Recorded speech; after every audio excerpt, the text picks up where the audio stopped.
चलिए स्टार्ट करते हैं आज हम लोग unit and measurement of 11th physics. तो चैप्टर हमारा हो गया unit and measurement.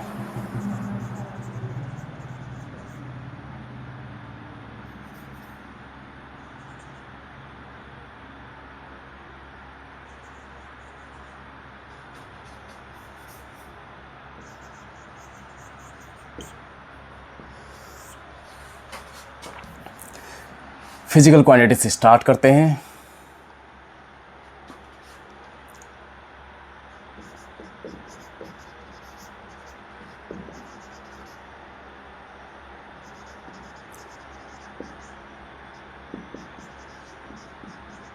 Physical quantity short cut में लिखते हैं P dot Q dot. Physical quantity से पहले आपको जानना है क्वांटिटी किसे कहते हैं। क्वांटिटी ऐसे कोई चीज़ जो क्या हो, मेजरेबल हो। मेजरेबल का मतलब जिसे हम लोग माप सकते हैं, जिसका मेजरमेंट किया जा सकता है, मेजरेबल। अब फिजिकल क्वांटिटी का मतलब क्या है? वैसे क्वांटिटी जिसका एज फिजिक्स में हो, फिजिक्स के लॉज को एक्सप्रेस करने के लिए उसको हम लोग बोलते हैं फिजिकल क्वांटिटी। तो डेफिनेशन क्या हो जाएगा? They are used in physics to describe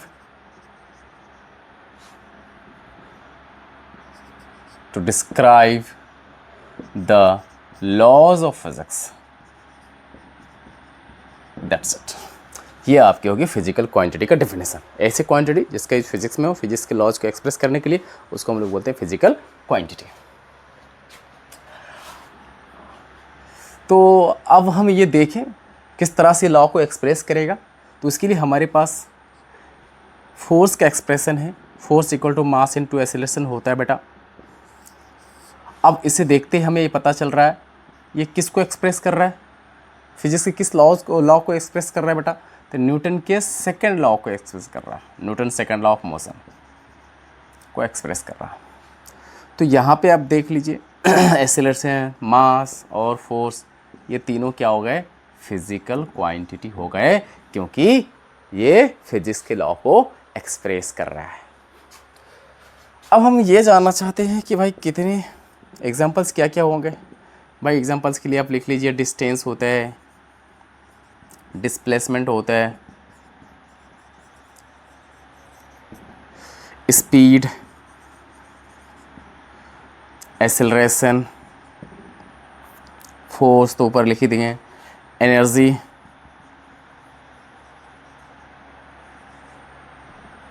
momentum,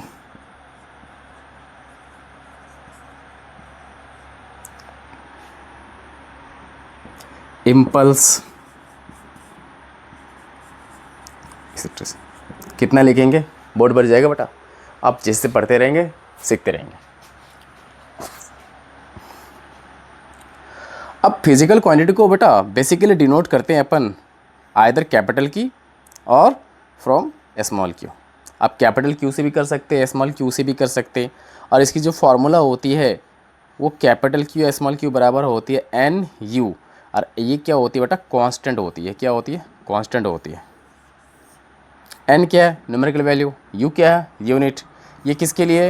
ये है आपका फॉर अ सिंगल सिस्टम। एक सिस्टम की बात जब होगी बेटा तो आप ये फॉर्मूला लिखेंगे फॉर अ सिंगल सिस्टम। पर यही चीज़ जब डबल सिस्टम के लिए हो जाएगा बेटा तो N1 U1 N2 U2 करके लिखेंगे और सिस्टम होगा तो ये बढ़ता जाएगा कांस्टेंट। ये किसके लिए हो गया? For a double system.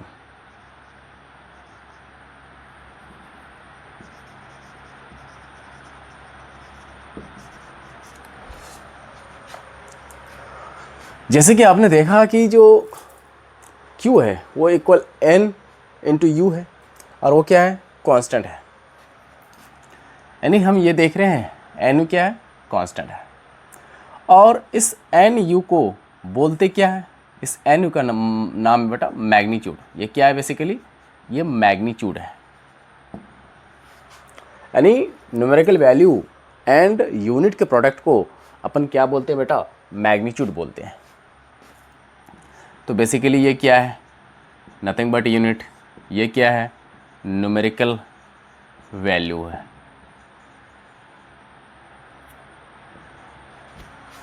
That's it. अब क्योंकि Q यहाँ पे क्या था, Q यहाँ पे क्या है, कांस्टेंट है।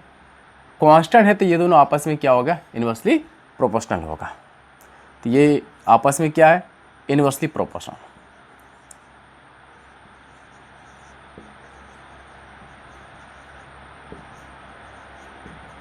जब इन्वर्सली प्रोपोर्शनल है तो अगर वर्टिकल में आप y लेंगे और हॉरिजॉन्टल में u लेंगे तो ग्राफ इन्वर्सली का कुछ इस तरह से बेटा बनता है।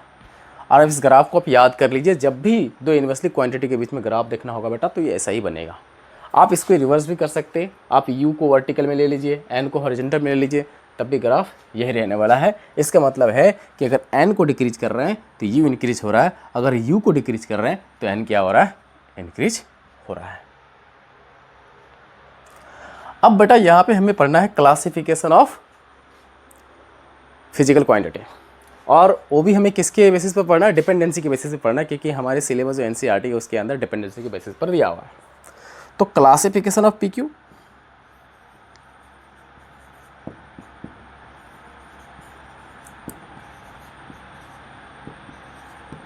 PQ किसके बेसिस पर, डिपेंडेंसी के बेसिस पर। किसके बेसिस पर, डिपेंडेंसी के बेसिस पर। तो डिपेंडेंसी के बेसिस पर फिजिकल क्वांटिटी कितने तरह के होते हैं, दो तरह के होते हैं। एक तो फंडामेंटल हो गया बेटा,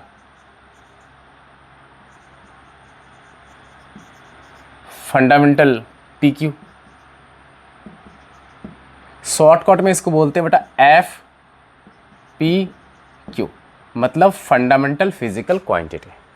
और दूसरा हमारा होता है derive physical quantity, derived physical quantity, shortcut में इसको बोलते हैं बेटा DPQ।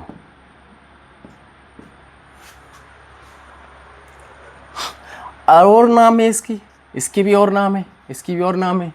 इसको सेकेंडरी भी बोलते हैं, secondary PQ, secondary physical quantity. और इसको बेटा प्राइमरी फिजिकल क्वांटिटी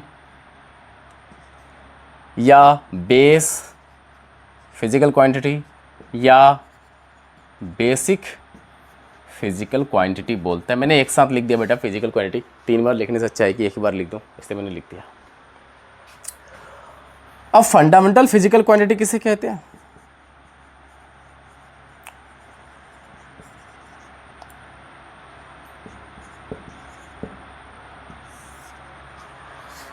ऐसे फिजिकल क्वांटिटी जो किसी पर डिपेंड नहीं करते, म्यूचुअली इंडिपेंडेंट होते हैं, उसे हम लोग बोलते हैं फंडामेंटल फिजिकल क्वांटिटी। और कितने होते हैं, ये 7 होते हैं। तो ये क्या होते हैं, ये होते हैं म्यूचुअली इंडिपेंडेंट होते हैं, म्यूचुअली इंडिपेंडेंट है। और कितने हैं, 7 है। अब 7 कौन कौन है,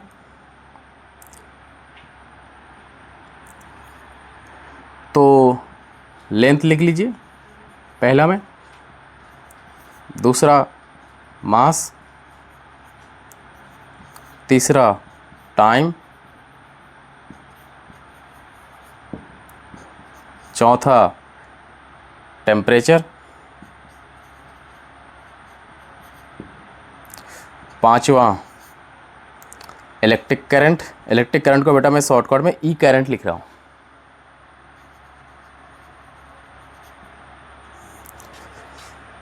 sixth one luminous intensity,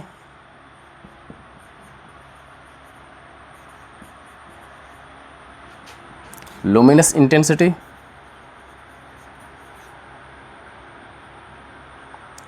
and last at 7 amount of substance।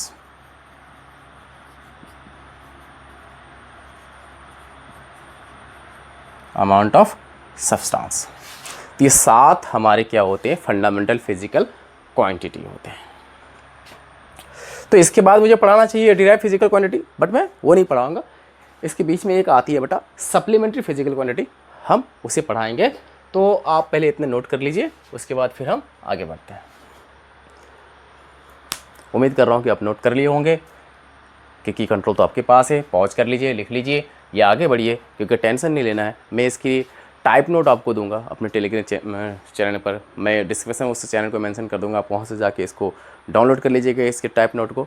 पर मैं आपको रिक्वेस्ट करता हूँ कि आप अपने से नोट्स बनाएं, क्योंकि अपना नोट्स ज़्यादा बेहतर होता है रिवीजन के लिए भी और समझने के लिए भी। चलिए,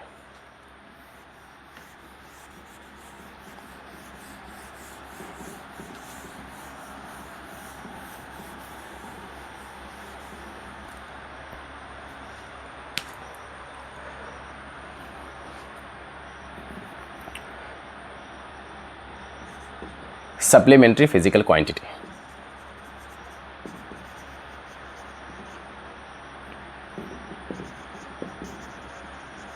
सप्लीमेंट्री पीक्यू लिख रहा हूँ शॉर्टकट में बेटा। जिस तरह से मैंने एपीक्यू लिखा, डीपीक्यू लिखा, उस तरह से इसका भी जो शॉर्ट फॉर्म होगा वो एसपीक्यू होगा बेटा। अब ये क्या है, आपको पता होगा बेटा कि मैथ के अंदर डिजिट्स होते हैं 10, 0 से लेकर 9 तक। और उस डिजिट का ये कमाल है कि अगर आपको सही से डिजिट पता है तो आप कोई भी नंबर आसानी से लिख सकते हो, उसमें कोई दिक्कत वाली बात नहीं है। यही लॉजिक फिजिक्स के अंदर भी लगाया जा रहा था, ढूंढा जा रहा था साइंटिस्ट के द्वारा कि फिजिक्स के अंदर भी कुछ उस तरह के फिजिकल क्वांटिटी मिल जाए, जिन फिजिकल क्वांटिटी को यूज करके हम कोई भी फिजिकल क्वांटिटी को क्या ऑब्टेन कर सकते हैं, डिराइव कर सकते हैं। इसलिए साइंटिस्ट ने रिसर्च करी और रिसर्च करते हुए 7 को उसने डिस्कवर करा और इन 7 के बारे में कह दिया कि ये 7 फिजिकल क्वांटिटी के बारे में अगर आप जानते हैं तो आप कोई फिजिकल क्वांटिटी को डिराइव या ऑब्टेन कर सकते हैं। पर जब ये प्रैक्टिकल में आया बेटा, तब देखा गया कि सभी को ये डिराइव नहीं कर पा रहे, 2 की कमी खल रही है। और वो 2 कौन है, सप्लीमेंट्री के अंदर आते हैं बेटा, प्लेन एंगल और सॉलिड एंगल। अब उनके पास ऑप्शन थे कि 7 को अब वो 9 कर देते और बोलते भाई चलो 9 फंडामेंटल फिजिकल क्वांटिटी है, अब इसे आप याद रखें, 7 नहीं याद रखें 9।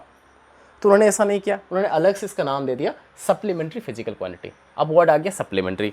अब सप्लीमेंट्री का मतलब क्या होता है, सप्लीमेंट्री का मतलब होता है जहाँ कमी होती है वहाँ पूरा करने के लिए आता है सप्लीमेंट। सप्लीमेंट का मतलब कमी को दूर करना, पूरा करना। तो उसी से इनको तो सप्लीमेंट्री नाम दिया गया, क्योंकि ये सप्लीमेंट कर रहे थे किसका, फंडामेंटल का। फंडामेंटल में कमी थी ना बेटा, 7 से 9 होनी चाहिए थी, 2 की कमी थी, तो ये 2 को अलग से सप्लीमेंट्री दे दिया गया। तो ये सप्लीमेंट्री जो है ये किसका है, फंडामेंटल फिजिकल क्वांटिटी है का सप्लीमेंट है वो। तो इसमें कौन कौन है, या डेफिनेशन देख लीजिए। ये क्या है, ये सप्लीमेंट है। ये क्या है, ये सप्लीमेंट है। किसका सप्लीमेंट है, किसका सप्लीमेंट है, तो एफ पी क्यू का फंडामेंटल फिजिकल क्वांटिटी का सप्लीमेंट है। Supplement of F P Q कितने बेटा, 2 है। कौन कौन है 2, तो एक बेटा प्लेन एंगल हो गया आपका, और एक आपके हो गया सॉलिड एंगल। चलिए देखते हैं प्लेन एंगल क्या होता है।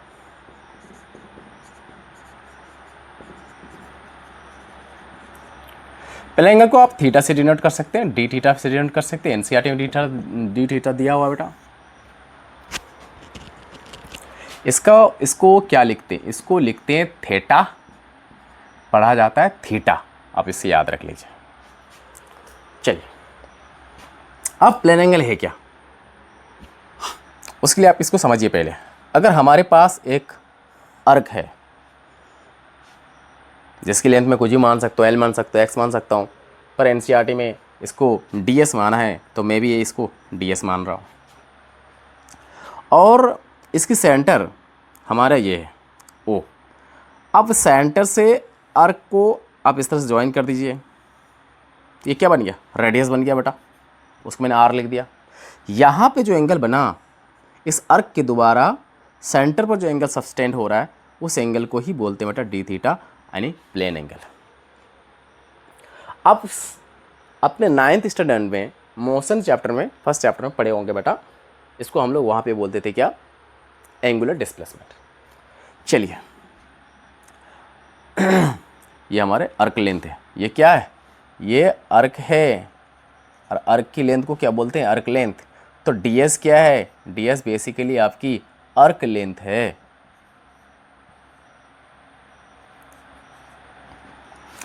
तो प्लेन एंगल क्या होता है आप देख लीजिए, प्लेन एंगल लाइंस के द्वारा बनाया गया प्लेन के किसी पॉइंट पर। तो क्या हो गया भाई, angle made by a line at a point of a plane. खत्म, क्लास। डिनोट किससे करते हैं, थीटा या डी थीटा से। तो डी थीटा बराबर बेसिकली होता क्या है, ये होता है बेटा फॉर्मूला अर्क लेंथ बाय रेडियस होता है। यानी ये तो आपकी डी थीटा हो गई, ऊपर आर्क लेंथ क्या है, डी एस है, नीचे रेडियस क्या है बेटा, आर है। तो फॉर्मूला जो निकल के आया आपका वो क्या निकल के आया, D S by R, arc length by radius. बेटा आगे आप पढ़ेंगे कि सिमिलर क्वांटिटी का यूनिट नहीं होता, वो कट जाते हैं। जैसे डी एस बाई आर है, ये भी मीटर में, अगर ऐसे में बात करूँ ये भी मीटर में, ये भी मीटर में कट जाएगा। तो बेसिकली इसकी यूनिट नहीं होनी चाहिए थी, यूनिटलेस होनी चाहिए थी। पर साइंटिस्ट लोगों ने इसकी यूनिट को डिफाइन करके रखा है कि भाई इसको डिफाइन मान लो। तो इसकी जो ऐसा यूनिट ये मान के रखे हैं वो क्या है आपकी रेडियन। ऐसा यूनिट क्या मान के रखे हैं, वो रेडियन मान के रखे बेटा, ऐसा यूनिट। और शॉर्टकट में रेडियन को बोलते बेटा आर ए डी, रेड। क्या है बेटा, स्केलर है नो डाउट, पर क्या डायमेंशन होगा, नहीं डायमेंशन नहीं होगा, डायमेंशन नहीं होगा बेटा, नो डायमेंशन, डायमेंशन होगा नहीं, नो डायमेंशन, डायमेंशन की बात ही नहीं है।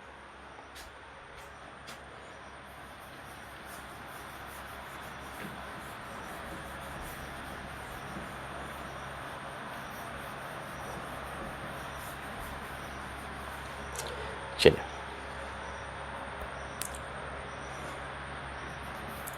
अभी सॉलिड एंगल देख लेते क्या होता है।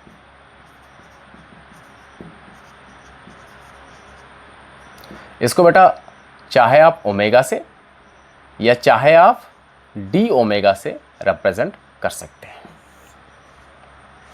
अब सॉलिड एंगल के लिए क्या होता है, आपके पास एक प्लेन होगा और प्लेन के द्वारा क्या बनाया गया होगा, एंगल बनाया गया होगा। जब प्लेन के द्वारा सॉलिड में एंगल बनाया जाए या स्पेस में एंगल बनाया जाए बेटा, तो उस एंगल को अपन बोलते हैं सॉलिड एंगल। जैसे अगर हमारे पास एक क्या हो जाए, अगर हमारे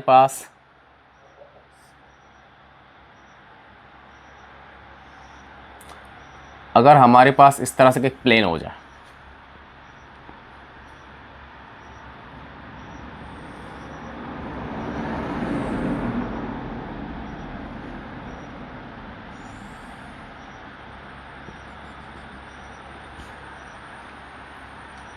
और इसकी एरिया डी ए मान लिया हमने, और ये क्या रेडियस, इस जगह पे एंगल बन रहा है।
इस एंगल को बेटा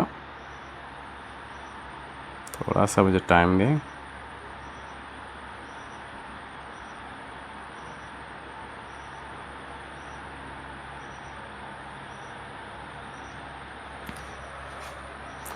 इस एंगल को बोलते बेटा डी ओमेगा।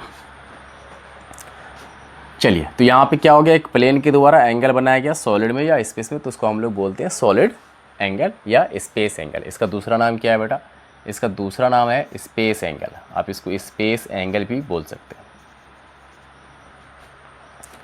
तो क्या हो गया, यहाँ पे जो एंगल है वो किसके द्वारा बनाया जा रहा है, एंगल किसके द्वारा बनाया जा रहा है, एंगल बनाया जा रहा है बेटा प्लेन के द्वारा। एंगल मेड बाय प्लेन्स, किसके द्वारा बनाया गया, प्लेन्स के द्वारा।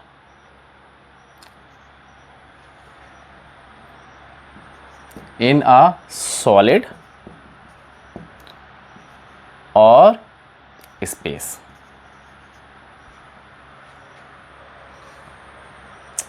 चलिए, उसको हम लोग क्या कहते हैं, सॉलिड एंगल कहते हैं। यहाँ पे क्या होता है फॉर्मूला, डिनोट किससे करते हैं मैंने पहले लिख दिया। तो यहाँ पे फॉर्मूला होता है बेटा surface area by radius square. यहाँ पे फॉर्मूला क्या होता है बेटा, सरफेस एरिया या area of surface area by radius square बेटा, surface area by radius square. तो सरफेस एरिया हमने क्या पहले से मान के रखा है DA, और रेडियस हमने क्या मारा है R, तो R का स्क्वायर। ये हमारे पास क्या बेटा क्या आ गया, फॉर्मूला आ गया, solid angle equal to surface area by radius square, that is DA by RA square. इसकी ऐसा यूनिट क्या है, यहाँ भी नहीं होनी चाहिए, मटेरियल को कट जाएगा, पर साइंटिस्ट लोगों ने माना है तो हमें पढ़ाना पड़ेगा। तो ऐसा यूनिट क्या हो गई, इसका ऐसा यूनिट होती है बेटा स्टेरेडियन। क्या होती है, स्टेरेडियन। और स्टेरेडियन को बेटा, स्टेरेडियन को अपन शॉर्टकट में क्या लिखेंगे, SR। ये भी क्या है बेटा, नो डाउट ये भी क्या आपके स्केलर है, ये भी क्या है आपके नो डाउट स्केलर है। और इसकी बेटा डायमेंशन नहीं होती है, इसकी भी डायमेंशन नहीं होती है। तो हमने फंडामेंटल फिजिकल क्वांटिटी पढ़ लिया, हमने सप्लीमेंट्री फिजिकल क्वांटिटी भी पढ़ लिया। अब हमारे पास क्या है, डिराइव्ड फिजिकल क्वांटिटी।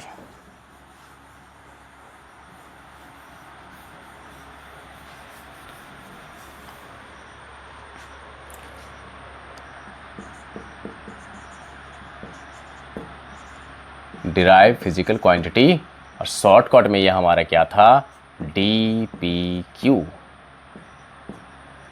ये क्या है, ऐसे फिजिकल क्वांटिटी जिसको फंडामेंटल से ऑब्टेन किया जाएगा, सप्लीमेंट्री से ऑब्टेन किया जाएगा, या दोनों के हेल्प से ऑब्टेन किया जाएगा, उसको हम लोग बोलते हैं डिराइव्ड फिजिकल क्वांटिटी। तो अपन कैसे डिफाइन करेंगे, डिराइव या ऑब्टेन आइदर फ्रॉम FPQ और SPQ और बोथ।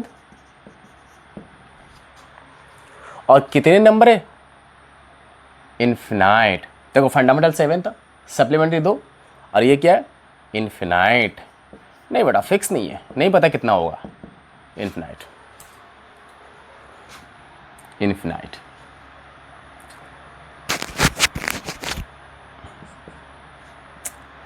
एग्जाम्पल्स, स्पीड है, वेलोसिटी है, एक्सेलरेशन है, फोर्स है, एनर्जी है, मोमेंटम है, इम्पल्स है, बहुत है।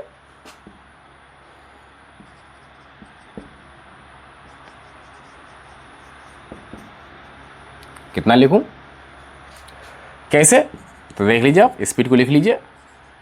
और देखिए स्पीड इक्वल टू क्या होता है, डिस्टेंस अपन टाइम होता है। अब बताओ डिस्टेंस क्या है, फंडामेंटल, टाइम क्या है, फंडामेंटल, ये दोनों क्या है, FPQ। तो ये क्या हो गया, ये DPQ हो गया। और यहीं पे होमवर्क आप याद रख लीजिए कि आपको 50 कितने 50 DPQ लिख के लेना है। अब इसमें कुछ नोट्स है, आप उसे भी देख लें।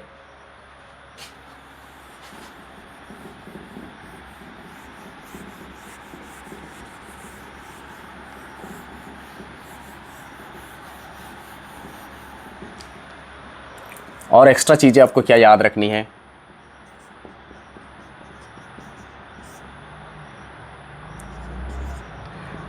जो एफ पी क्यू है, जो एफ पी क्यू है बेटा, वो ऑलवेज स्केलर है, हमेशा स्केलर होगा, कोई टेंशन वाली बात नहीं। आंख बंद करो और बोलो स्केलर है, आंख बंद करो और बोलो स्केलर है। और इसके पास यूनिट भी होगा और इसके पास बेटा डायमेंशन भी होगा, कोई कन्फ्यूज़न है ही नहीं। अगर हम लोग बात करें एस पी क्यू की, सप्लीमेंट्री फिजिकल क्वांटिटी की, तो बेटा ये भी ऑलवेज स्केलर, कोई कन्फ्यूज़न नहीं। आंख बंद करो और बोल दो स्केलर होगा। यूनिट, यस यूनिट होगा, पर डायमेंशन होगा क्या? डायमेंशन होगा ही नहीं, कतई गलती हम नहीं करेंगे। अब चले बेटा D P Q pass. D P Q, क्या डी पी क्यू स्केलर है, वेक्टर है? नहीं भाई, ये दोनों हो सकते हैं, मे बी स्केलर और वेक्टर। स्केलर भी हो सकते हैं, स्केलर भी हो सकता है बेटा, वेक्टर भी हो सकता है, यूनिट हो भी सकता है बेटा, और यूनिट न भी हो सकता है। यूनिट हो भी सकता है और न भी हो सकता है। उसी तरह से बेटा, उसी तरह से डायमेंशन हो भी सकता है और नहीं भी हो सकता है। तो ये बात आपको याद रखनी है।